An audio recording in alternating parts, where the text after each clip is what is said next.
Tout ce qui est organisé, c'est cristallisé. Une religion organisée, ça cristallise, c'est anti-élasticité de la compréhension. Une philosophie organisée, puis quand on entend par organisé, prend un système d'éducation organisé, un système de loi ou de dirigement, mettons, de société organisée. C'est quelque chose qui amène la cristallisation. Alors, tout ce qui est organisé, bien évidemment, c'est anti-élasticité. Ça fait que les choses qui ont tendance à se cristallisent de plus en plus pour être brisées à un moment donné. Et les choses qui se dilatent pour s'émanciper. Non, pas nécessairement. Une chose qui se cristallise de plus en plus, à un moment donné, peut commencer à s'étirer, donc à être de moins en moins statique. Puis, et vice-versa. Ça n'a aucun rapport. Tout ce qui monte en haut peut s'écrouler n'importe quand, peut retomber n'importe quand. Vous avez la personne la plus conscientisée du monde, la plus parfaite au monde, qui peut complètement s'écraser puis se ramasser 6 pieds sous terre bien plus facilement qu'un autre qui commence. Pourquoi tu penses que si on a eu avec le Nazaréen, s'il y a eu vers la fin de sa vie différentes initiations ou épreuves qu'il avait à passer, bien, crime, si c'était impossible qu'il s'écroule, il n'y aurait pas eu ces épreuves-là. Il aurait beau être aussi parfait qu'on aurait voulu qu'il soit, veut pas, il fallait qu'il passe initiation après initiation, il fallait qu'il réussisse continuellement. Pourquoi? Simplement parce que la vie, c'est vivant, c'est là, c'est en dehors du temps, et puis que nos mémoires, puis tout ça, c'est dans le temps.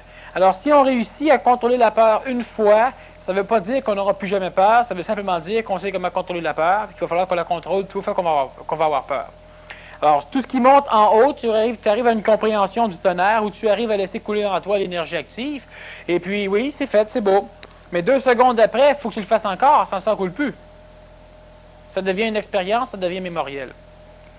Quand l'espace a été créé, l'espace, pour mettre la matière, quand la matière a été créée, c'est l'espace, le temps a été créé en même temps. Hein? Bon. Et puis, quand ces deux choses-là ont été créées en même temps, ce qui est arrivé, vois-tu, c'est qu'on a automatiquement eu une mémoire. Parce que la mémoire, c'est quelque chose qui peut s'incruster dans une forme d'énergie qui est matérielle, qui est bassement matérielle. Puis quand je parle de bassement, c'est toujours de niveau vibratoire. Hein? La vibration est basse. Et puis, si tu as, par exemple, juste prendre cette chose-là, elle existe parce qu'elle a le temps d'exister, hein? Ça va de soi. Et puis, le temps, je dis ça rapidement, on va revenir là-dessus à un moment donné sur l'illusion temporelle de l'espace. Elle a le temps d'exister, donc elle peut exister. La matière existe seulement si elle en a le temps. Si elle n'a pas le temps d'exister, la matière ne peut pas exister. Ça va de soi. Elle ne peut pas rester dans le temps, ni sous forme de mémoire, ni sous forme de quoi que ce soit. Et puis, le temps existe parce que la matière existe. Le temps existe, pourquoi? Parce que, par exemple, si moi, je vois ma table ou je vois ma main, parce que mes yeux peuvent parcourir chaque parcelle de ma main dans un certain temps. Alors, si je parcours 1 mille de temps, bien, ça me prend un certain temps à parcourir 1 mille. C'est ça qui détermine d'ailleurs ma distance. Alors, mon espace, lui, existe simplement parce que moi, ça me prend un certain temps pour pouvoir prendre conscience de mon espace. C'est-à-dire, plus l'espace est petit, plus c'est facile à le voir, c'est officiel. Sauf que c'est pas parce que tu le vois plus rapidement que le temps n'existe pas. Alors, si tu prends un espace qui est grand, ça te prend le temps pour le voir, et ton temps existe parce que toi, tu as en mémoire ce que tu viens de voir, et la perception de ce que tu vois qui est automatiquement placée en mémoire pour être comparé à ce que tu revois. Alors, si je regarde la salle, je regarde un coin, je regarde l'autre coin, mais l'espace existe parce qu'elle a le temps d'exister, mais mon temps, je peux en prendre conscience psychologiquement parce que je me rappelle avoir vu ce coin-là, puis là, je vois ce coin-là. Comme je sais que je ne les vois pas tous les deux en même temps, automatiquement, je sais qu'il y en a une que j'ai déjà vue, donc automatiquement, mon temps commence à apparaître au niveau de ma tête, mon temps psychologique. L'espace-temps existe ensemble et mutuellement, puis si tu élimines le temps, il n'y a plus d'espace, il n'y a plus de matière, puis si tu élimines la matière, il n'y a plus de temps. Ça, on va revenir là-dessus beaucoup plus tard, parce que c'est hyper complexe, mais effectivement, le temps et l'espace n'existent pas. Bon. Pourquoi je vous parle de ça? C'est pour vous préparer à quelque chose d'autre qu'à un moment donné, on va faire. Et l'autre dimanche. C'est important qu'on commence à parler du temps puis de l'espace. Pourquoi? Parce que la grosse illusion qu'on a justement de notre matière qui est limitée, c'est limité pourquoi? Parce que dans l'espace, on détermine une limite. On détermine une limite dans l'espace, pourquoi? Parce qu'on a le temps. S'il n'y a pas de temps, je ne peux pas être séparé de toi, parce que ce qui nous sépare entre toi et moi, c'est le temps. Et la preuve de tout ça, c'est que la distance, c'est le temps que tu prends à parcourir un espace. C'est ça une distance. Et puis pourquoi que le temps nous sépare, toi et moi? C'est simplement parce que moi, pour pouvoir arriver à toi, ça va me prendre du temps. Ça va me prendre un temps. 1 seconde, 2 secondes, 3 secondes. Je parle, la vitesse de la parole, la vitesse du son, elle existe parce qu'elle a besoin, elle prend un temps pour se rendre.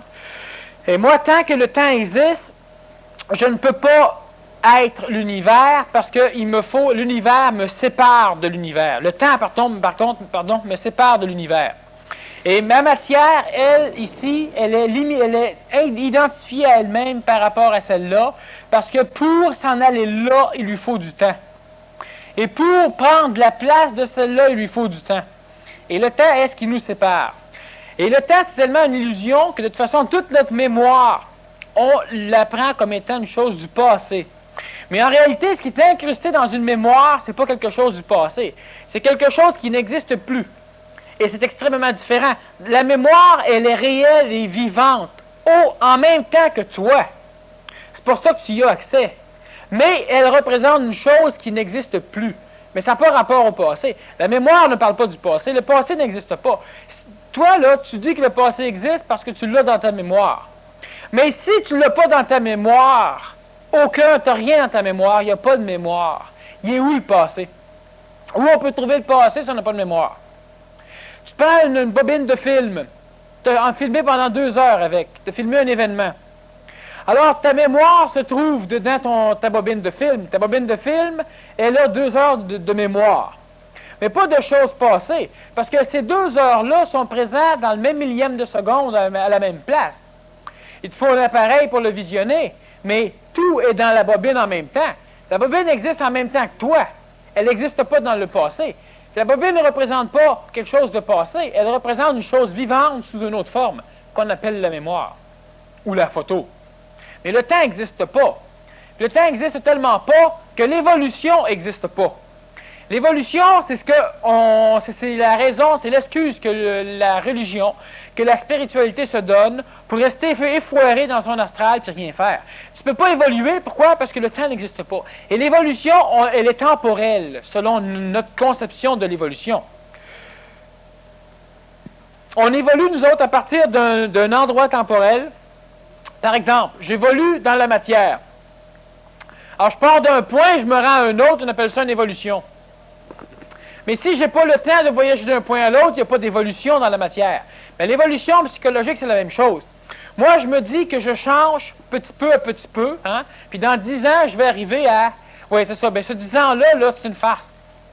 Et puis l'évolution même, une mutation, c'est une chose qui existe, une transformation immédiate et instantanée qui n'est pas échelonnée sur un temps. Si vous dites l'évolution, c'est un paquet de petites mutations, c'est encore une farce.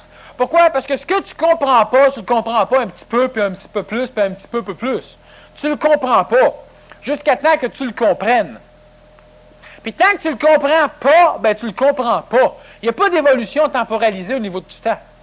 Si tu n'as pas de mémoire, il n'y a pas de temps. Il n'y a pas de passé, il n'y a pas de temps. Il n'y en a effectivement pas de temps. On a un temps psychologique, on va dire, oui, mais mon cadran, lui, calcule le temps. Qu'est-ce que tu perçois du temps calculé par ta montre? Tu regardes, puis toutes les fois que tu vois le chiffre, tu vois le chiffre. Mais si tu n'as pas de mémoire, tu vois quoi du temps que ta montre te parle? Tu n'en vois pas. C'est une chose qui n'a jamais bougé.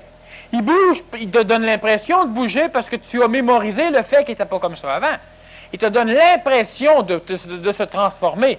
Pourquoi? Parce que toi, tu as dans ta mémoire, tu as enregistré comment il était. Autrement dit, cette montre-là revit dans ta mémoire autant de fois que tu la vois. Mais cette mémoire-là, elle vit en même temps que toi. Sans ça, tu ne pourrais même pas y avoir accès. C'est pas du passé. C'est une chose qui a déjà eu lieu, peut-être. Mais même dans notre mémoire, on peut imaginer et transformer notre mémoire et arriver à avoir en mémoire des choses qui ne sont jamais arrivées. Donc, on a en mémoire des choses qui ne sont même pas du passé. Puis on peut tellement aller loin dans ce phénomène-là qu'on peut même avoir en mémoire des choses de l'avenir. Et là, on imagine un avenir. Parce que n'étant pas sûr d'avoir vécu ça, donc l'ayant dans notre mémoire, mais cette mémoire-là ne représente pas une chose qui, selon nous, est arrivée, bien, on peut penser que c'est un futur. Et quand c'est pas un futur ni un passé, bien, on s'imagine que c'est de l'imagination, que ça n'a pas rapport au passé et au futur, puis notre psychologie inadéquate contemporaine divise ces choses-là en trois choses différentes. Mais en réalité, il y a un principe, il y a un processus qui se passe, puis notre mémoire, notre futur, puis notre imagination, c'est la même chose. Tout ça est présent en même temps dans l'individu qui est là. Il n'y a pas de passé. Il y a, comme dans ta pellicule ou dans une cassette, tout ce qui s'est passé dans la cassette en même temps. Si c'est dans le passé, tu ne l'as pas sur la cassette. Il faut qu'il soit dans le présent pour l'avoir sur la cassette. Puis même si dans le présent, tu as 2 heures de temps, il te faut quand même 2 heures de temps pour l'écouter. Alors tu peux avoir présent dans le même instant une année complète en même temps, c'est notre mémoire. Sauf qu'il va te falloir une année de projection dans le domaine de la matière pour pouvoir prendre connaissance de cette année-là. Alors, si tu as un film de 2 heures, ta pellicule, elle contient 2 heures dans le millième de seconde même. Elle est présente, ça ne peut pas être dans le passé. Toi, parce que toi, tu vis dans un phénomène psychologique temporel et spatial, il va te falloir, par contre, pour pouvoir prendre connaissance du 2 heures que tu as sur ta pellicule, il va te falloir 2 heures de temps de projection pour pouvoir prendre connaissance de 2 heures qui est sur la pellicule, malgré qu'il est là instantanément en même temps. Là, c'est une démarche évolutionnaire, psychologique, spatio-temporelle, humaine, qui nous oblige à passer par le temps et la matière, parce que présentement, on s'identifie au temps et à la matière. Et autant qu'à la matière. Alors, présentement, nous, on a une identification, puis remarquez bien la chose. Quand on parle d'illusion ou quand on parle d'identification, on dit l'homme s'identifie dans son corps physique, puis l'homme, c'est pas rien que le véhicule physique. C'est beau, ça. Mais on ne parle jamais de l'identification temporalisée de l'homme. L'identification temporelle, l'homme s'identifie aussi au temps qu'il a. On a peur de mourir, on sait qu'on est venu au monde, et notre personnalité, ce que nous, on est, c'est ce qu'on a en mémoire. L'homme ne s'identifie pas seulement à son corps physique. L'homme s'identifie à toutes ses mémoires. Et ça, c'est ce qu'on appelle ta personnalité. Quoi, c'est pas tout à fait ça, la personnalité, mais c'est ta psychologie. L'homme s'identifie en espace et en temps. Et si l'illusion de l'espace, si l'identification de l'espace est une illusion, bien, l'identification qu'on a dans le temps est aussi une illusion. Comment pouvez-vous penser à un avenir et à un passé, puis de penser que vous êtes immortel? Comment quelque chose de temporalisé peut ne pas connaître de fin? Sinon, il ne connaît pas de temps. L'homme, il est immortel ou l'homme, il est mortel? Quand je parle de l'homme, je ne parle pas du véhicule physique. Le véhicule physique n'est pas mortel non plus. Le véhicule physique est en transformation. Une chance qui s'est transformée, ça vous a permis de venir au monde. Mais cette transformation ne s'arrêtera pas là parce que vous le décidez. Elle continue. Donc, il y a une réintégration au niveau du véhicule physique de la planète. Et puis, tous les corps fonctionnent comme ça. Nous, on voit une mortalité parce qu'on perd de quoi qui psychologiquement nous satisfaisait. On ne l'a plus dans le domaine, disons, de la matière où nos sens extérieurs peuvent le percevoir. On l'a que dans notre bobinage mémoriel où nos sens intérieurs peuvent le percevoir. Et là, on s'imagine que ça, c'est le passé. Mais l'avenir que vous voyez, vous l'avez dans votre mémoire. Mais si dans votre mémoire, vous n'enregistrez que du passé, c'est quoi cet avenir-là? Mais quand même, dans votre mémoire, vous pouvez enregistrer des choses qui peuvent arriver. Alors, dans votre passé, vous avez de l'avenir. Comment l'avenir peut-il se tenir dans le passé? Il n'y a pas de passé, il n'y a pas d'avenir. De temps en temps, on a raison, de temps en temps, on a tort. Tout ça est présent dans le même temps, immédiatement et instantanément. Comme votre cassette, votre disquette d'ordinateur, elle a en mémoire, mais la mémoire, elle est instantanément présente. Il te faut un appareil parce qu'on est dans un domaine spatio-temporel pour le lire. Mais si sur ta disquette d'ordinateur, ce qui est dessus serait dans le passé, tu ne l'aurais pas sur ta disquette est dans le présent. Nous, on est dans le présent. Nos mémoires sont donc dans le présent, elles ne peuvent pas être dans le passé, sinon ils n'auraient pas vu que nous, on est dans le présent. Alors, le passé, même si on le transforme en futur, ça n'explique pas plus le temps. Le temps, ça n'existe pas. Les choses se transforment et nous, on les a en mémoire. Et on voit un déplacement, donc une évolution. De là à là. On a vu une évolution dans le domaine de la matière. Et on s'imagine qu'il il va y avoir aussi une évolution dans le domaine de la psychologie. Mais ma coupe, elle est ici, ou ici, ou ici. Mais elle n'évolue pas dans le temps. À chaque moment donné que le présent est là, la coupe, elle est à une place, mais elle n'est pas dans une ou dans l'autre. Nous, on mémorise le fait qu'elle a été là et qu'elle est rendue là, donc on s'imagine qu'il y a eu une évolution. Et l'évolution existe par rapport au temps. Mais le temps étant une illusion, il va venir un temps, justement, où c'est que l'homme va devoir transcender le phénomène du temps. Automatiquement, il va transcender le phénomène de la matière. La matière existe parce qu'elle en a le temps. Vous voulez dominer la matière? Bien, il faudrait que vous pensiez au temps. Parce que le temps, les spatio-temporels, c'est la même chose. Une dimension où la matière existe, où le temps n'existe pas, ça n'existe pas. Ça n'existe que dans la psychologie de l'homme. Parce que l'homme croit que le temps et l'espace sont séparés. Pas tous les hommes, il y a certains savants qui le savent, qui sont morts d'ailleurs. Alors, l'évolution même, on a des mutations. Il y a des choses que vous ne comprenez pas, et il y a des choses que vous comprenez. Il y a des choses que vous ne comprenez pas, tout d'un coup vous le comprenez. Mais dites-vous pas que vous allez évoluer. Dites-vous pas que vous êtes plus évolué. Vous êtes plus haut peut-être si vous parlez de vibration. Mais l'évolution même n'existe pas. Il existe seulement une mutation, une transformation. Ma coupe, elle est là où elle est là. Où elle est 1/1000 de pouce par là, ce qui nous donne l'impression qu'elle bouge. Quand on regarde un film sur un écran, le film passe 24 images à la seconde. Donc, il passe une photo, il s'éteint, c'est noir. Il passe une photo, il s'éteint, c'est noir. Il passe une photo, et nous, on a l'impression que c'est continuel. Parce que nos yeux fonctionnent à 24 images secondes. Notre œil prend une photo, il efface la photo. Il prend une photo, il efface la photo. Si notre pellicule fonctionne à la même vitesse que notre œil, automatiquement, on a l'impression que tout bouge. Mais en réalité, on ne peut pas tout voir. On voit une chose où on ne la voit pas. La pellicule, c'est la même chose. Mon verre, on a l'impression que c'est linéaire. Non, c'est saccadé. Et moi, je perçois des choses. Mais mon verre, il est là ou là ou là. Quand vous regardez un film, vous voyez une main bouger. Mais la main, elle est là. Photo suivante, elle est là. Photo suivante, elle est là. Elle ne peut pas être à deux places en même temps. Il n'y a pas d'évolution, c'est là, là, là. Nous, on a l'impression qu'elle suit un cheminement parfaitement linéaire et parfaitement harmonieux. Mais ça, c'est simplement notre perception qu'on a. On l'emmagasine. C'est exactement comme si vous prenez un film puis que vous le filmez. Bien, la mémoire du film est transférée dans la mémoire de l'autre. Mais le film, vous savez que c'est tout en même temps que ça apparaît. Mais dans la mémoire de l'autre caméra, c'est tout en même temps aussi. Puis si cette caméra-là qui filme le film, c'est vous qui mémorisez, bien, c'est la même chose. Ça ne peut pas être différent d'une caméra.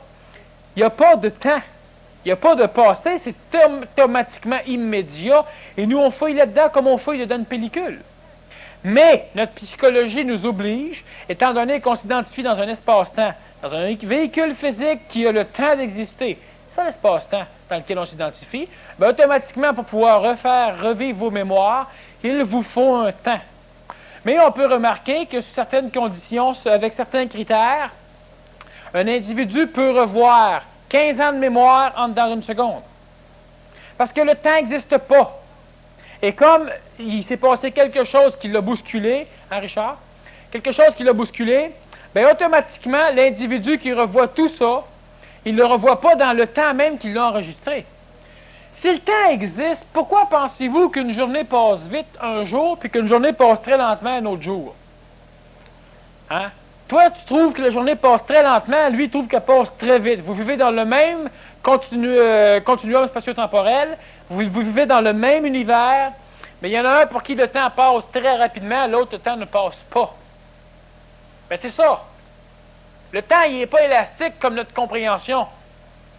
Notre compréhension, elle peut être élastique n'importe quand parce qu'elle est en dehors du temps. L'homme est en dehors du temps. L'homme est immortel parce que l'homme est en dehors du temps. Par contre, l'identification qu'on a de notre corps, le corps, il est matériel, la matière, c'est une identification très, très basse de vibration, puis ça ne peut pas faire autrement qu'à être dans le temps. Parce que la matière existe parce qu'elle a le temps. C'est la même forme d'énergie, mais il y en a une qu'on appelle le temps, parce qu'il vibre légèrement différent de celle de la matière, mais c'est la même forme, c'est la même couleur d'énergie. Alors on s'imagine être identifié dans un corps physique, mais le corps physique existe parce qu'il y en a le temps. Et automatiquement, on est identifié dans un temps. On a notre personnalité, on a nos mémoires, on a nos cossins, on a tout notre astral. L'astral est l'identification spatio-temporelle. Le corps physique est mémoriel parce qu'il garde sa forme. Donc, il est astral. Le corps vital est mémoriel parce qu'il garde sa forme et donne la forme au corps physique. Donc, il est astral. Il a une possibilité d'imprégner de la mémoire. Le corps psychologique de l'homme est astral parce qu'il mémorise lui aussi. Le corps mental de l'homme est astral parce qu'il est simplement une espèce de cancer, une tumeur qui est poussée sur l'astral. Tout ça, c'est astral, ça c'est notre identification spatio-temporelle humaine. L'énergie supramentale, c'est une intelligence spontanée, instantanée. Pourquoi? Parce qu'elle est en dehors du temps. On n'a pas à faire une recherche dans nos mémoires et à relire une pellicule d'un film pour savoir quoi faire. Instantanément, on a la chose. C'est évident qu'on peut travailler en assembleur au niveau de notre... on peut travailler plus rapidement au niveau de notre psychologie. Au lieu de refaire un cheminement pour découvrir ce qu'on a besoin pour l'appliquer, on peut directement fouiller dans le bon tiroir, dans la bonne carte, puis l'appliquer. D'accord? Mais ça prend un temps pareil. Pourquoi? Parce que tout le mécanisme qu'on emploie là, c'est un mécanisme qui s'identifie dans le temps, donc dans l'espace. Le corps physique étant mort, bien, la personne ne vit plus, la personne ne peut plus fouiller dans ses mémoires. Il ne reste que ses mémoires dans l'astral, et ça, c'est dans le temps. Mais ce temps-là n'existe pas. C'est une conception, une conceptualisation psychologique. Parce que même notre mémoire ou les mémoires astrales, quand on fait des voyages astrales ou quand on réfléchit ou quand on mémorise, on fouille dans quelque chose qui est instantanément présent. Sans ça, on ne peut pas y avoir accès. On ne peut pas y avoir accès, c'est absolument impossible. Même si on pense que c'est le passé, ce n'est pas le passé. Et le passé qui ressurgit, c'est ta mémoire présente qui tout d'un coup a viré, puis il sort ça au niveau de ta conscience. Tout ça est présent. Le voyage dans le temps, il est possible.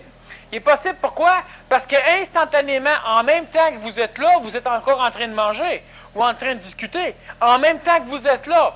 Alors vous n'avez qu'à vous transporter dans une autre forme, donc parallèlement à l'univers qu'on a ici, et on appelle ça voyager dans le temps. Mais on ne voyage pas dans le temps, on voyage dans le présent, dans un univers parallèle au nôtre. Allô?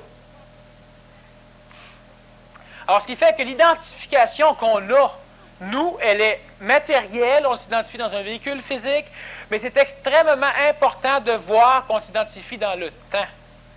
Parce que la libération de notre véhicule physique est absolument impossible s'il n'y a pas une libération temporelle en même temps.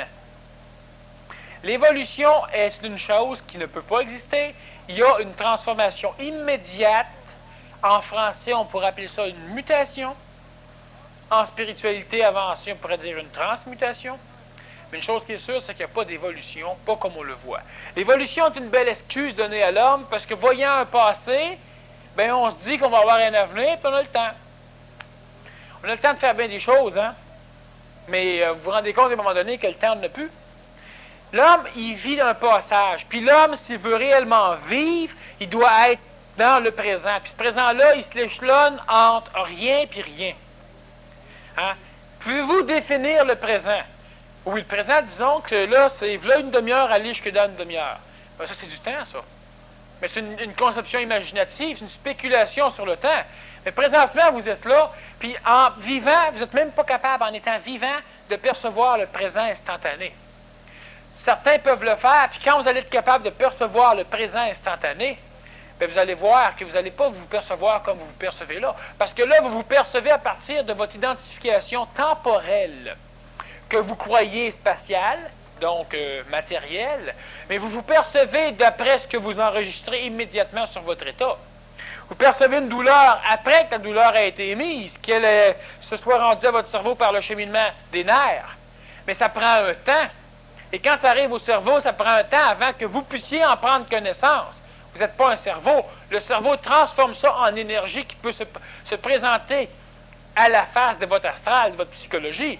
Mais tout ça, c'est un temps. Et ce que vous connaissez, ce n'est pas la douleur que vous avez. C'est la douleur que vous avez eue. Là, peut-être un millième de seconde, ça n'a aucune importance. Mais c'est temporel. On ne connaît pas sa présence réelle.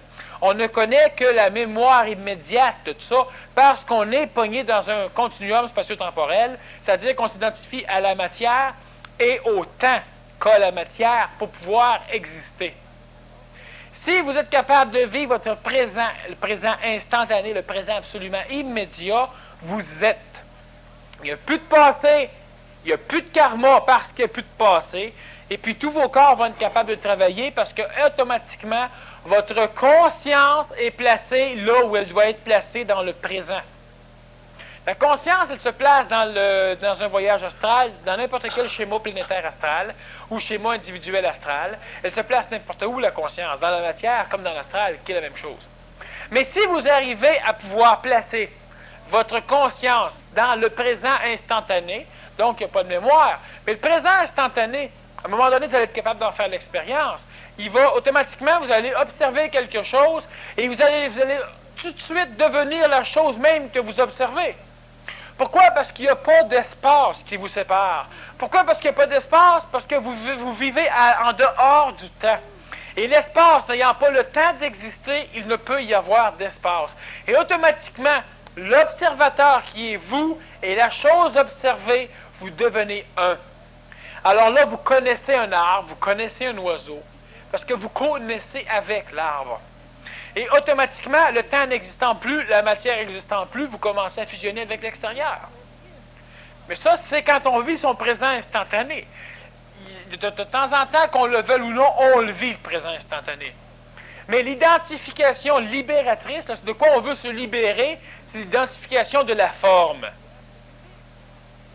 Mais la forme ne peut pas exister sans le temps. Alors, pour se libérer de la forme, il faut donc se libérer du temps. Mais le temps ne peut pas exister sans la forme. Les deux, c'est la même chose qui s'exprime sous deux façons. Exactement comme le bien ne peut pas exister sans le mal. Parce qu'il vous faut un point de comparaison. Et le bien et le mal, c'est la même forme d'énergie. Vous recherchez le bonheur, si vous voulez abandonner le malheur, mais vous allez devoir abandonner le bonheur. Pour abandonner la mort, cessez de vivre. Vous ne serez pas mort. Si vous vous tuez, vous faites simplement, vous donnez à la vie le résultat normal. Vous vous tuez. Vous allez continuer à vivre pareil dans un autre état.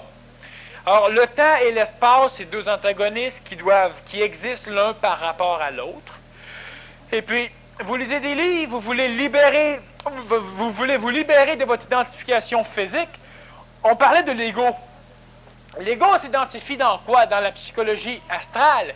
Mais l'ego s'identifie aussi dans votre psychologie physique. L'ego, c'est vous vous maquillez, vous vous habillez, vous avez peur de vous présenter sans vêtements n'importe où. Vous avez une identification physique. Mais vous avez une identification astrale, c'est normal. Mais tout ça, c'est là parce que c'est dans le temps.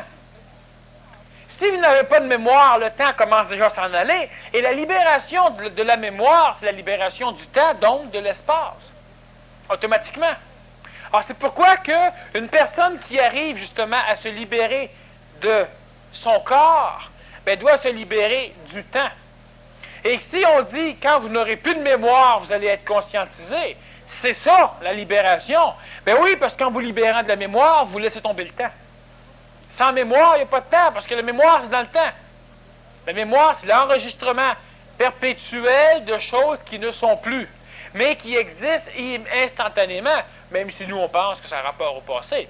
Le passé n'existe pas. Il n'y a pas 350 milliards d'univers qui peuvent occuper la même place en même temps. Tout est là, mais le passé est enregistré sur des mondes parallèles qui est instantanément présent en même temps que vous. Et vous, vous êtes là. Voyager dans le futur, c'est d'être ailleurs, mais dans le même temps. On ne vieillit pas en réalité, on se transforme. Et la transformation, c'est pas une vieillesse, ça n'a pas rapport au temps. La transformation, c'est inhérent à la matière, c'est temporel dans le sens que si la matière n'a pas le temps de se transformer, elle ne se transforme pas. Mais le temps étant élastique comme la matière, automatiquement, on peut prendre par exemple une pyramide et empêcher le temps d'agir.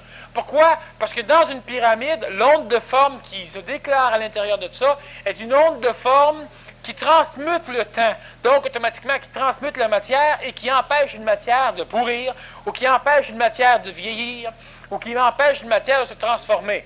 Donc, elle empêche la matière ou l'individu d'évoluer, donc de muter, parce qu'elle empêche la transformation, elle garde où elle est. Elle mémorise. Pyramide mémorise. Ça fait un bon silo. C'est pour ça aussi qu'on a mis des momies à l'intérieur, parce que la pyramide momifiait. La pyramide mémorise. Mais ce temps-là, votre évolution vous-même, vous vivez dans un présent immédiat. Vous ne vivez pas dans un passé, même si ça vous plaît de croire en un passé.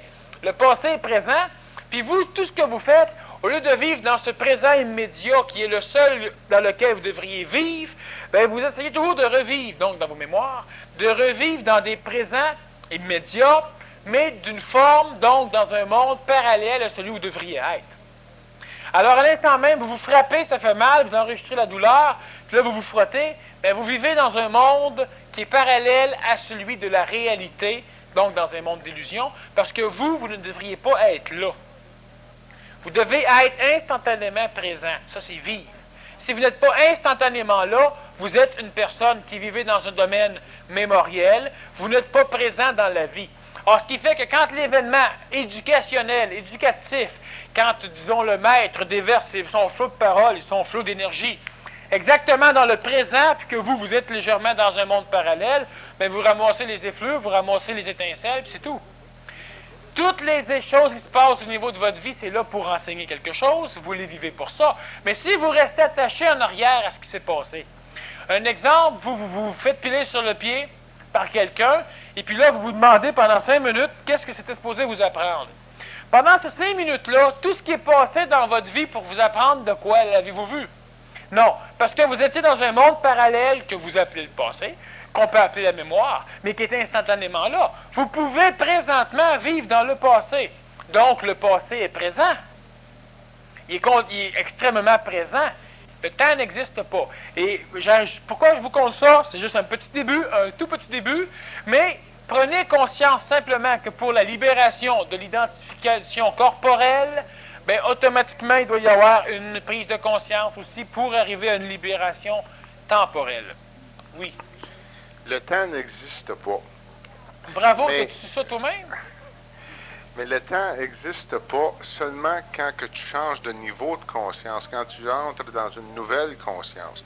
Parce que si on vit dans la conscience qu'on est habitué à vivre, soit une conscience astrale, une conscience mentale, une conscience surmentale, c'est pas utile ce que tu dis là. Une conscience même illuminée ou de mental pour le monde illuminé, ici, et ainsi de suite. Mais tant et aussi longtemps que tu n'as pas accédé à l'état de conscience supramental qui est complètement différent de toutes les mentales qui peuvent exister, tu ne peux pas le réaliser, ça. Tu peux le croire, mais tu ne peux pas le voir, tu ne peux pas y toucher. Ouais, tu peux le croire, mais tant que tu vas le croire, puis tant que tu vas faire travailler ton intellect pour arriver à la compréhension, étant donné que tu peux le faire parce que ta compréhension est élastique, ce qui peut arriver à un moment donné, c'est que miraculeusement, immédiatement,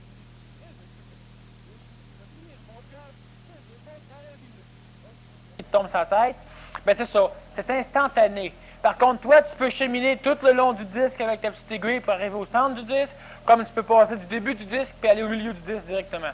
Alors, ce qui arrive, c'est que le temps, on ne parle pas du temps comme ça en public, parce que justement, l'individu peut décider qu'il ne travaille plus, qu'il ne met plus d'argent en banque pour le futur, qu'il ne fait plus rien. Pourquoi? Parce que l'individu a compris intellectuellement c'est quoi le temps. Mais je ne pense pas que le monde ici va comprendre ça.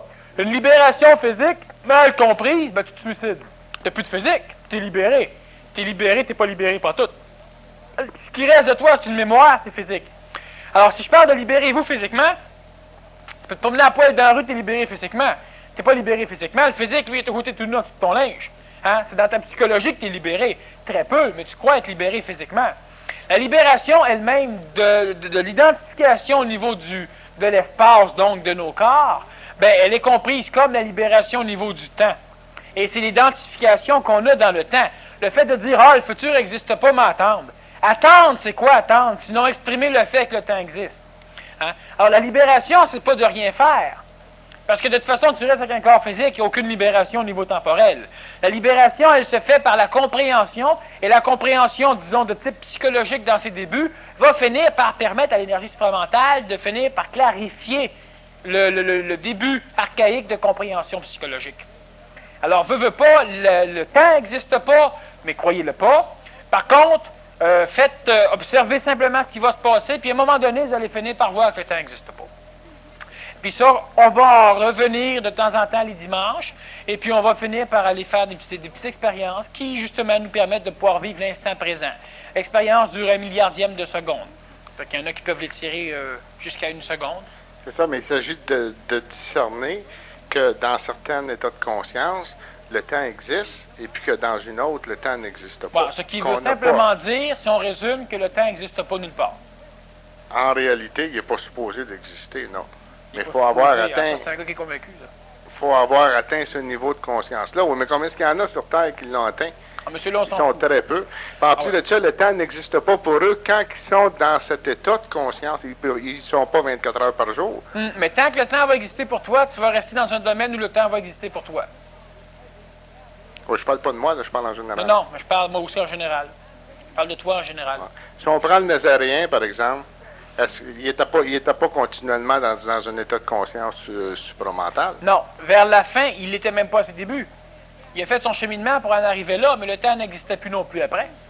Il l'avait réalisé, et mémoriellement, il s'en souvenait. C'est ça. Mais quand il vivait normalement, là, la majorité des heures de la journée, j'imagine. Vers la fin, le temps n'existait plus pour lui. C'est d'ailleurs pourquoi il a pu amener son corps avec lui à sa mort. Oui, mais ça, c'est l'ultime. Mais il faut quand même... Tu veux en arriver où? Pardon? Tu veux en arriver où? À ça, qu'il n'y a pas de temps, mais dans une certaine conscience, que le temps n'existe pas, quand tu as atteint cette conscience-là. C'est ça. Mais qu'il y en a tous les très problèmes peu. sont dans le temps. Alors, ce qui fait qu'à un moment donné, il faut prendre conscience, effectivement, que le temps n'existe pas pour se rapprocher de cette conscience-là. C'est ça. Ça veut-tu dire, ça, qu'au niveau des pensées, là, il y a un vide entre chaque pensée? Quand chaque pensée, il y a un vide? Qu'elle n'est pas continue? Non, ta pensée n'est pas continue. Pourquoi? Parce que c'est des impulsions électriques qui sont données, qui sont chimio-électriques. Oui, mais moi, j'ai l'impression qu'elle continue. Oui, mais tu as l'impression. Pourquoi? Parce que ta mémoire enregistre, puis elle-même va agglomérer les morceaux. Puis après ça, toi, ce que tu fais, tu vas voir ça, puis là, c'est continu. C'est rien que ta mémoire qui fait ça. Exactement comme ta pellicule ou comme tes yeux. Présentement, tes yeux, eux autres, ils voient et ne voient pas. Ils voient et ne voient pas. Ils voient et ne voient pas. Alors, regarde-moi, puis ferme tes yeux. Ferme-les. Bon, pendant quelques petites millièmes de secondes, tu as continué à me voir. Tu as vu mon image qui s'est effacée. Parce que là, il prend une photo, puis après ça, il détruit la photo, il reprépare l'œil à prendre une autre photo. Là, il prend une autre photo, il détruit l'image, puis il reprend une autre photo. Alors, quand tu fermes tes yeux, tu vois encore ce que tu viens de voir jusqu'à temps que ça disparaisse lentement. C'est pas mémoriel. Si tu concentres ton attention sur tes yeux, tu le vois s'en aller. C'est la photo qui se défait. Mais notre mémoire prend photo sur photo et les colle ensemble, puis elle élimine. Elle élimine les espaces. Alors, c'est pour ça que toi, par exemple, tu peux faire un voyage astral individuel, te rappeler des moments qui étaient bons dans ta vie, puis juste des moments qui sont bons, tu passes par-dessus tous les moments que tu veux pas. Ta mémoire, elle est capable de coordonner, puis d'éliminer les partiels qui sont pas corrects. Et ça te donne l'impression d'une continuité temporelle. Mais il n'y a pas de continuité temporelle parce que instantanément, tout est fait en même temps. Et de là de dire qu'il y a un espace, il y a un espace, oui, parce que tu es dans le domaine du temps. Mais en réalité, il n'y a pas d'espace. Ce qui est pris comme photo, bien, toutes les photos sont toutes en même place, en même temps. Mais nous, on imagine un espace, et puis notre mécanisme pour imaginer l'espace, c'est qu'il différencie chaque chose. Puis en différenciant chaque chose, il crée un trou. Puis ce trou-là est psychologique et physique et réel. Et réel tant que nous, on vit avec une idée, un concept qui est justement spatio-temporel. Quand on parle de l'hyperespace, où justement un vaisseau spatial peut voyager drôlement plus vite que dans le temps, c'est simplement parce que d'un concept du temps, il passe à un autre concept du temps. Donc, il voyage dans un nouveau concept du temps qui est beaucoup plus rapide. Alors, l'homme ne vieillit pas. L'homme prend 10 ans pour voyager, ce qui aurait peut-être pris 1 milliard d'années dans l'autre concept temporel. Puis quand tu vas dans l'hyperespace, tu t'en vas dans un phénomène, dans un monde parallèle, habité par des hommes, des êtres, qui ont une conceptualisation du temps différente de la nôtre. Et toi, te servant de leur concept du temps, parce que vu que c'est immense, tu es manié par eux autres, tu voyages plus vite. Mais si eux autres viennent dans notre temps, ils vieillissent en même temps que nous autres. À l'instant même où tu sors de l'hyperespace pour revenir dans notre continuum à nous autres, automatiquement, tu reviens régi par les lois spatiales et temporelles de l'endroit, donc de la matière. Mais tout ça, ce n'est qu'une farce. Alors toi, psychologiquement, tu es capable de vieillir. Il y a des individus qui vieillissent drôlement plus vite que d'autres, et physiquement et psychologiquement. Un individu fatigué revient toujours dans ses mémoires, puis il plisse, il vieillit, le physique s'en va. Tu as d'autres individus, justement, qui vont rester avec la jeunesse. Premièrement, ils vont têter de l'énergie jeune, c'est correct, parce que les jeunes en ont à revendre, mais il va aussi, lui, vivre avec la jeunesse qui, elle, ne vit pas dans le passé. L'homme, plus l'homme avance dans son idée, dans sa spéculation temporelle, plus l'homme revit avec ses mémoires pour essayer d'échapper à son avenir qui se rétrécit. Quand tu as 30 ans devant toi, c'est beau. Quand tu as 10 ans, ton avenir est rétréci selon ta conception. Quand tu as 5 ans, tu revis dans ton passé. Parce que l'homme se tourne toujours, l'homme s'imagine que le temps commence là et finit là. Et l'homme se tourne toujours vers le plus grand espace de temps. Alors, quand tu es jeune, tu regardes l'avenir. C'est là que c'est le grand espace de temps. Quand tu es rendu au milieu, tu ne sais plus quel bord regarder. Puis quand tu continues à t'en aller vers le supposé extrémité, tu commences à regarder en arrière. L'homme regarde toujours vers la plus grande espace de temps, qu'elle soit supposément future ou supposément passée. Mais l'homme vit là. Puis si l'homme peut voir là, c'est que tout ça vit en même temps. Ça, c'est une conceptualisation du temps. T'en as qui vieillissent plus vite, t'en as qui rajeunissent, t'en as qui vieillissent pas, t'en as qui meurent en naissant. T'as différentes choses, tout dépend de la conception dans laquelle tu es placé. Alors, ton espace-temps, dépend de l'être qui vit dedans. Alors, tout à l'heure, on parlait de conscience, justement, de l'espace-temps. Mais change ta conscience, tu changes ton espace-temps. Mais si tu attends que l'espace-temps change pour changer ta conscience, tu ne changeras jamais de conscience. Parce que l'espace-temps dépend de la conscience que tu en as. Tout le temps. Qu'est-ce qui arrive à la dualité quand il n'y a plus de temps et il n'y a plus d'espace? Elle n'a pas le temps d'exister. La dualité, c'est juste psychologique. La psychologie, c'est très proche de la matière. La matière a besoin du temps. Tu peux, toi, comparer le mal au bien parce que tu en as le temps. Parce que tu as une mémoire. Il n'y a pas de dualité. Quand le temps n'existe pas, quand vous n'aurez plus de mémoire, vous allez être libre, c'est pas pour rien. Quand le temps n'existera pas, vous allez être complètement là. Parce que le temps est une identification limitative de l'homme comme la matière. Mais le temps existe parce que la matière, elle est là pour le supporter, pour lui donner une raison, pour qu'on puisse le comparer. Hein? La distance, c'est le temps mélangé avec la matière. Ta matière n'existe pas, c'est pas le temps. C'est compliqué à comprendre, c'est juste des petits bouts qui, à un moment donné, vont rentrer dans votre élasticité de compréhension, puis ça va donner de quoi? Il y a des choses qui sont compréhensibles, peut-être pas toutes. C'est immense. Les savants se penchent encore là-dessus. Le seul qui a compris ça tout seul, c'était Albert Einstein.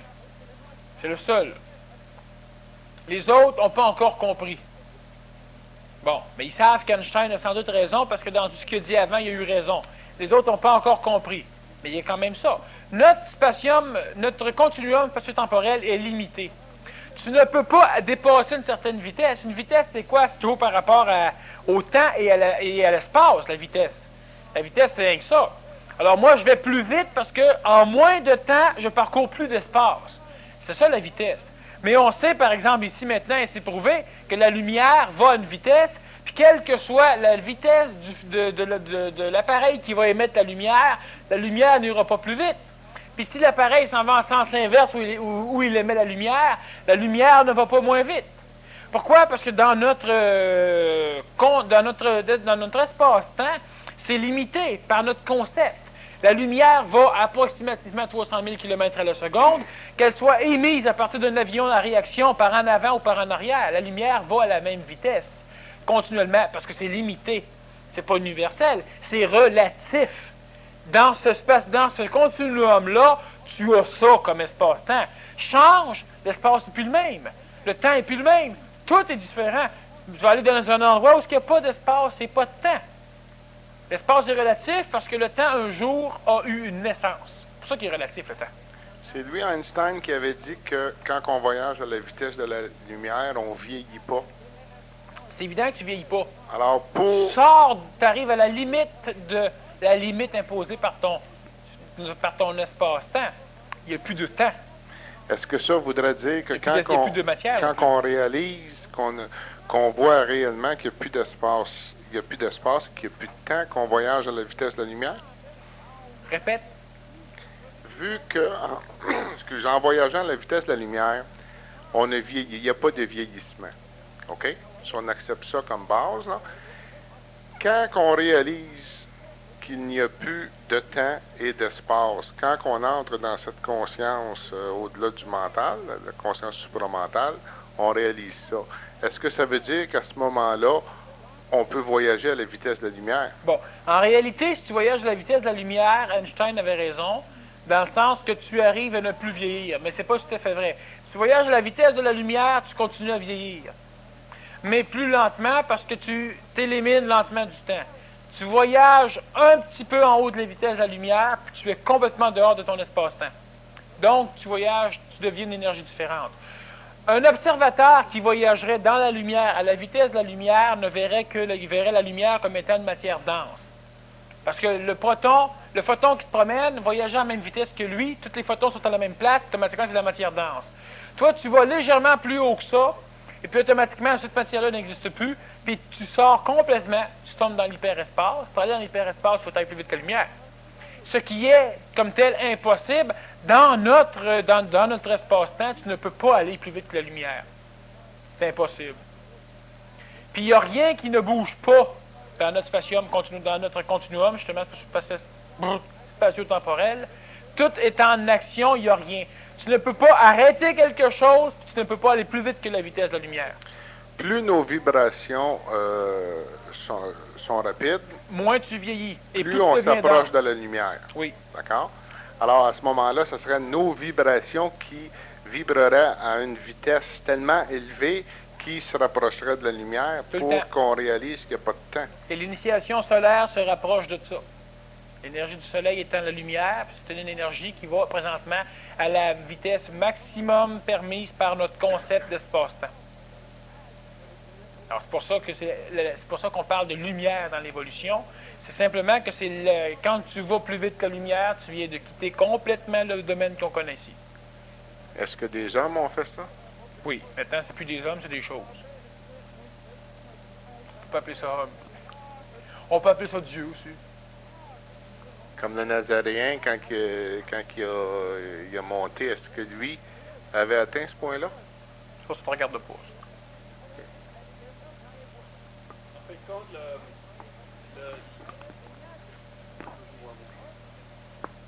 En fin de compte, la différence qu'il y a juste entre l'énergie puis la lumière, c'est que l'un est un peu plus subtil que l'autre. C'est ça. C'est ça. C'est juste une question de subtilité parce que l'énergie qui devient un peu plus grossière dans la matière devient strictement un peu de lumière. La lumière s'intensifie en devenant matière. C'est ça.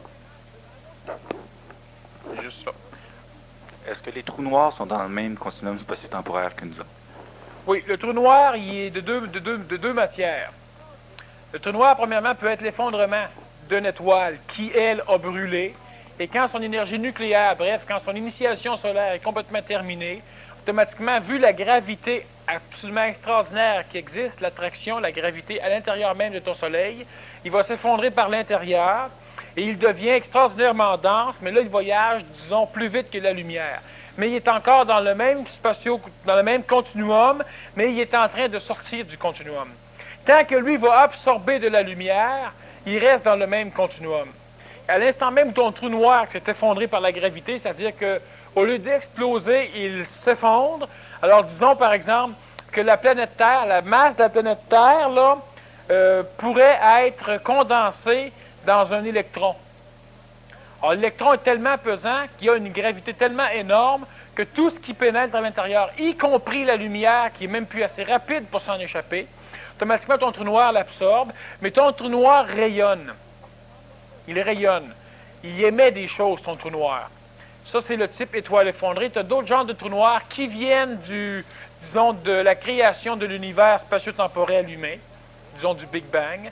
Et ça, ce sont simplement des formes qui étaient déjà trop gravitationnelles, puis pas assez, qui émettaient pas de lumière, qui n'étaient pas en effervescence, justement, nucléaire, comme nos soleils. Ça, c'est une forme de trou noir. Les immenses trous noirs sont des soleils qui sont effondrés à l'intérieur, puis il y a d'autres formes de trous noirs qui sont beaucoup plus petits, qui ne sont pas des soleils qui sont effondrés.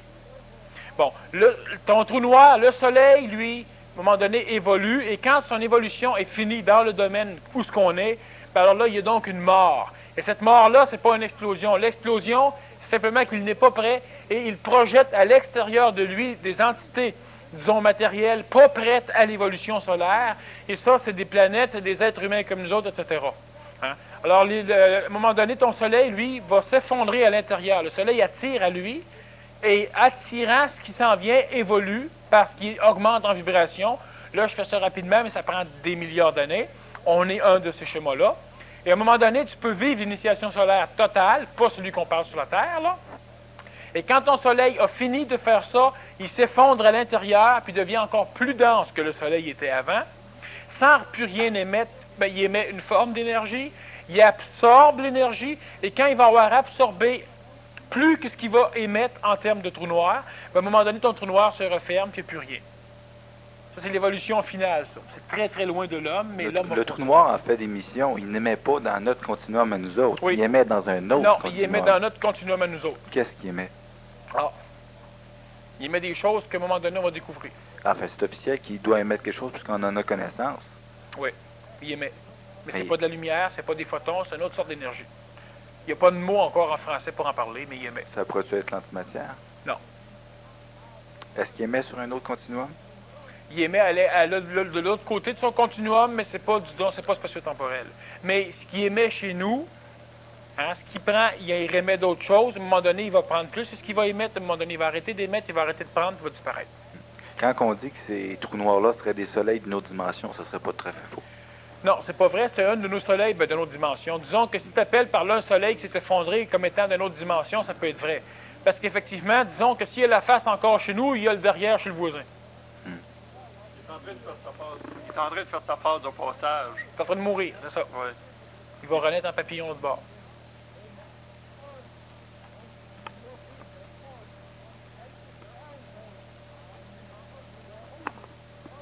Daniel, quand on parle d'élasticité de la compréhension, si tu veux, là, un élastique, ça a quand même une limite de rupture. Tu peux pas étirer jusqu'à l'infini. Chez l'homme, c'est quoi les signes de rupture? Ou est-ce La que... folie. OK. La folie, mais pas la folie évidemment congénitale, la folie qui vient à cause d'une recherche mal faite, trop tirée. Par contre, briser un bloc de calcaire, briser le granit dans une compréhension non élastique peut t'amener aussi à la folie. Puis briser l'élastique, donc l'élasticité de ta compréhension peut t'amener aussi à la folie. Autrement dit, tu as un phénomène qu'on appelle la digestion psychologique et tu dois digérer chaque chose que tu comprends avant de te gorocher. C'est pour ça que quand on dit justement, vu qu'on est dans un continuum de temps, ben prends ton temps puis tu as le temps, tu sais. Alors tu comprends quelque chose, il faut que tu le digères. Puis la digestion, elle est parfaite quand cette chose-là, tu n'as plus, elle est complètement intégrée au reste, tu peux continuer. Ça prend un certain temps. Puis plus ça va aller, plus vite tu vas digérer. Parce que ce que tu ramasses est plus utile, donc tu digères facilement. Une gestion psychologique. Alors c'est juste ça. Alors pour empêcher justement la rupture de ton élasticité, il faut que tu digères. Puis la folie, les crises religieuses, c'est une folie. La folie elle-même, là, ça c'est une forme de rupture justement de l'élasticité de ta compréhension. Quand on parle, comme tantôt, on parlait des ampoules ou des néons, si tu veux, le gaz qui est contenu à l'intérieur qui peut s'expandre à la grandeur de la pièce, si tu veux.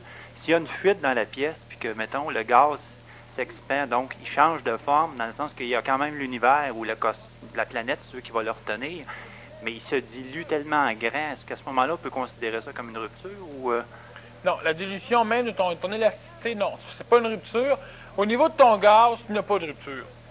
Au niveau de ta psychologie, il y en a une, dans le sens qu'à un moment donné, tu étires, tu rentres des choses, tu ne peux plus rien placer, puis pour pouvoir digérer, il faut que ton élastique revienne. Là, tu fais un trou, la chose rentre, tu reviens dessus, puis là, tu le tiens. Là, tu l'assimiles, tu le digères. Mais ce qui va arriver, c'est que tu vas t'étirer, puis tu vas laisser imbriquer à peu près n'importe quoi, parce qu'à un moment donné, ta capacité intellectuelle ne sont pas capables de placer à la bonne place les bonnes choses. Alors, comment c'est ça que mon auto part? C'est sans doute parce que le voisin a une vache rose. Tu n'es pas capable de mettre des choses que tu viens de voir à la bonne place. Et plus tu vas faire ça, ben là, ton élasticité, là, elle n'existe plus. C'est plus élastique, c'est complètement ouvert, c'est complètement défait. Élastique, ça étire et ça revient. Bon, mais là ça ne peut plus revenir. Ce serait l'inverse de ton bloc de granit. Lui, il ne s'étire pas, puis à un moment donné, toi, tu ne peux plus revenir. Alors là, tu es manipulé, tu es ouvert à n'importe quoi, puis justement, tu peux passer par toutes les phases de folie qu'on connaît aujourd'hui, de dépression, de maniaco-dépression, de toutes les phases qu'une personne normale a à subir à un moment donné. C'est parce que justement, elle s'est fait briser en étant du granit ou parce qu'elle s'est étirée, puis elle n'a jamais su où s'arrêter puis comment replacer ses affaires. Donc s'il y a une expérience, tu rouvres trop grand, en fait, que tu éventres, presque, il faut que tu reviennes à une expérience plus simple pour fermer l'expérience. C'est-à-dire qu'il faut toujours que tu doutes. Puis quand tu vas douter aussi de ton élasticité, puis tu vas douter de ce qui rentre. Donc, tu vas le placer pas dedans. Tu vas placer ça au niveau de ta mémoire, puis par après, morceau par morceau, tu vas le faire rentrer, tu vas le digérer. Morceau par morceau, tu le fais rentrer, puis tu le digères, parce que tu doutes. Si tu arrives et tu doutes pas, puis tu t'étires complètement, bien c'est sûr que tu es manipulé au coton. Mais vu que tu as le doute, puis le doute, c'est lui qui va t'amener la bonne élasticité qui est réelle, automatiquement, tu vas aller quelque part, tu vas emmagasiner dans ta mémoire. Puis tu ne voudras pas comprendre tout de suite, il y a des petites choses, tu vas l'analyser de même, si tu n'arrives pas à le comprendre, tu le catalogues dans un tiroir, puis c'est tout. Mais tu ne fais pas une place dans ta compréhension tout de suite. Puis après ça, tu vas le digérer. Tu vas laisser rentrer les morceaux un après l'autre, tu vas rejeter ce qui n'est pas bon, puis aucun danger au niveau de ta compréhension. OK. Ça va être élastique, mais C'est ce que tu pourrais appeler tantôt la fascination de l'évolution, à un moment donné? Oui, Ça pourrait se rattacher à ça. oui, oui, OK. oui. Est-ce qu'on pourrait dire que le degré d'attachement qu'on a aux choses matérielles ou spirituelles ou esprit serait le degré de notre élasticité? Non. C'est le degré qu'a notre mémoire de pouvoir ramener notre conscience un paquet de choses, puis que c'est elle qui manipule ce qu'elle nous remet. Donc, si la mémoire décide ce qu'elle va te vomir dans le visage, ben c'est ça, l'attachement. Et si tu mets de l'importance c'est quoi? C'est de créer un canal entre une forme mémorielle et ta conscience. C'est ça de l'importance. Et puis ton canal est gros, donc plus tu attaches d'importance à cette forme mémorielle-là, plus facilement elle peut revenir. C'est ça qui est l'importance. Mais pas l'élasticité même. L'élasticité qui est née du doute va faire en sorte qu'il n'y aura pas d'importance à quoi que ce soit. Elle va accepter n'importe quoi, mais elle va l'étudier, elle doute.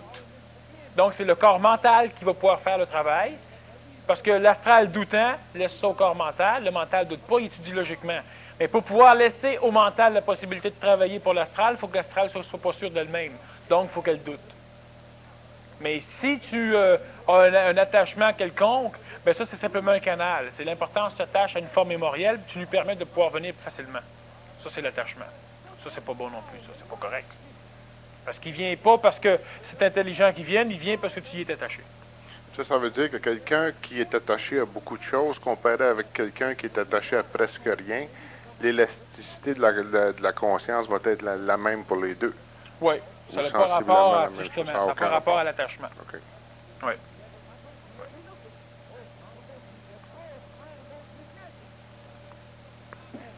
Alors voilà les 18 heures. Ça fait une autre heure. Fait que moi, je vous laisse digérer ça. Et puis, le vendredi prochain, c'est Je suis extraterrestre. Alors, ceux que ça les intéresse de savoir comment on peut être extraterrestre puis en parler, vous êtes les bienvenus. Ça va être chaud.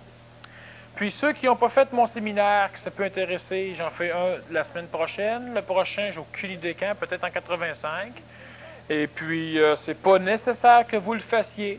Si vous venez qu'on fait le voyage astral, c'est pas nécessaire que vous le fassiez. Si ça vous tente, ben c'est ça. C'est avant, d'ici un an, il va peut-être en avoir un autre, mais là, c'est le prochain, c'est la semaine prochaine. Puis on va être quand même plus nombreux qu'on pensait, fait que ça peut être pas mal amusant. Plus il y a d'énergie, ben